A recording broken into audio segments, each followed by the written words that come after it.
You're fresh off New York, Boston. How did last night compare to the rivalry that you left behind? Similar, especially in a playoff atmosphere. It definitely makes it a little bit more intense. But yeah, that's what we expect in terms of the atmosphere and also performance. You've spoken about an evolution of appreciation of Fernando Tatis Jr. from afar, the way you thought about him when you weren't his teammate. What did you see from him last night? And it seems like he kind of relishes playing the villain in that atmosphere. Yeah, definitely hated pitching against him. He's just such a talent that you never want him up in big spots when you're the opposing team.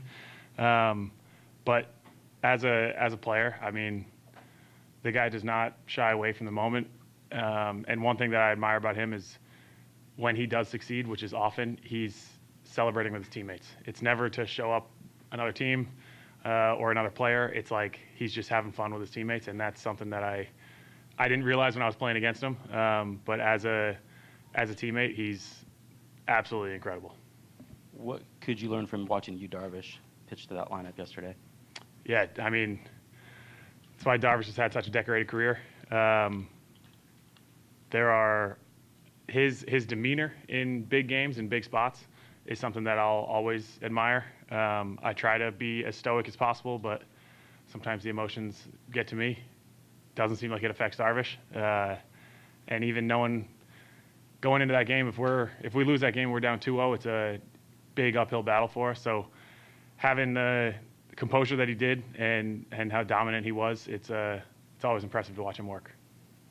You're in the third row on the left side. Kind of circling back to the rivalry between the two teams, how much of that, how aware were you of that when you got traded over last offseason? And, what have you learned and kind of discovered about it since then? Yeah, I felt like I saw it a lot in the 22 playoffs. I think that was what was in my head coming over here. And then it's honestly, just how the fans treat each other. You know that there's going to be fights in the crowd. You know that they're not going to be saying nice things when we're in LA. And when you go to a team that doesn't care, you don't see that. Similar in Boston when I was a Yankee, it's fans are going to get on you, and it's one of my favorite things about the game, because I think hearing a pin drop in an opposing stadium is the joy of this game. So feeling that yesterday in the 8th and 9th inning was really fun. Do you in particular kind of feed off that extra energy when you're out there? Of course, yeah. I think it's something that as a player you gotta feed off of. You gotta add it to your game and make the pressure become an added privilege. And you know that you're out there playing a kid's game, but when you got thousands of fans rooting against you and cussing at you, it's a lot more fun. Go to the back row on the left side. Hey, Michael, what does the response that you guys had as a team last night kind of say about the makeup of this club? Yeah, big credit to Manny. Manny had us all come together. I also think that the performance is what matters more than the team just coming together and saying we're going to stick together. And seeing that those last couple innings, how we responded was a huge positive. I also think it starts with Darvish. Darvish had however long of a break while he's standing out there on the mound in his 7th inning, and he goes out there and puts up a 0. And at that point, I think it was still 4-1. So it's a big situation for us to calm down the noise. And he put up the 0, kept the momentum on our side, and we went out there and put up however many runs. You kind of touched on it. You're obviously coming off a high-intensity start, maybe even more juice going into this one. What do you do with that, knowing that it's going to be maybe even more of an edge on the other side and the environment and all that?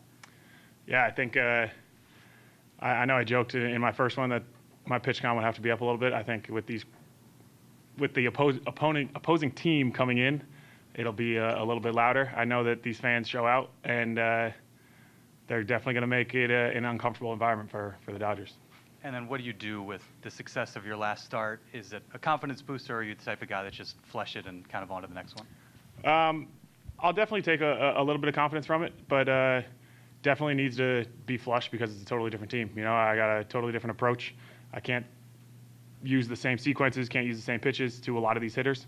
And then it's just continuing to be able to read swings and trust Higgy. Yeah. Sam on the riser in the back. Michael, Yu Darvish did a nice job against Ohtani last night, held him hitless, and he goes 0 for 4. How do you view that matchup at the top of the lineup in particular, and really within the context of their lineup 1 through 9? Yeah, all credit to Darvish. That obviously he's what makes them go. If you can control him, and I also think if you can keep runners off base when he's at the plate is a huge thing. So he did a phenomenal job. He's Shohei Ohtani, so he has the ability to get you even if you execute pitches. And it's really just limiting the damage when he's up there. So I'll definitely be asking Darvish what he was seeing and what his approach was. Go to Barry, second row on the right.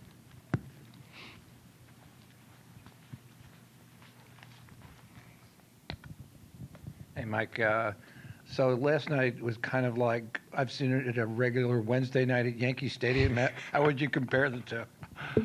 I would disagree. No, I mean, yeah, the Yankee fans are nuts as well. Very fun to play in front of, very fun to play against, and you fully expect that. It's a rivalry. It's a heated baseball game, and we were winning. So it's you get those frustrated fans. So like I said before, it's very fun to see the disappointment on opposing fans' faces, and I hope to continue to do that for the rest of the October. Julian in the back. Mike, I had a quick question. I think after Game 1, there was a lot of narrative surrounding just walking Ohtani at that point. But what does it say about the starting pitchers to go after a guy like that and to take pride and to obviously have success in Game 2? Yeah, I think it's a confidence booster for not only the pitcher but also the team. I think that all of our stuff, when executed, plays against any hitter.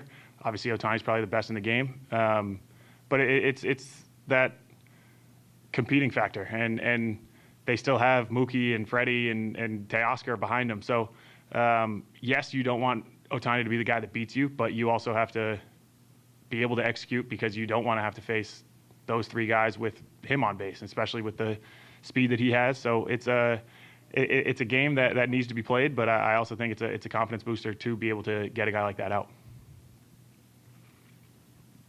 Anything else for Michael? All right, Michael, thanks for coming in. We'll Thanks, see you guys. tomorrow.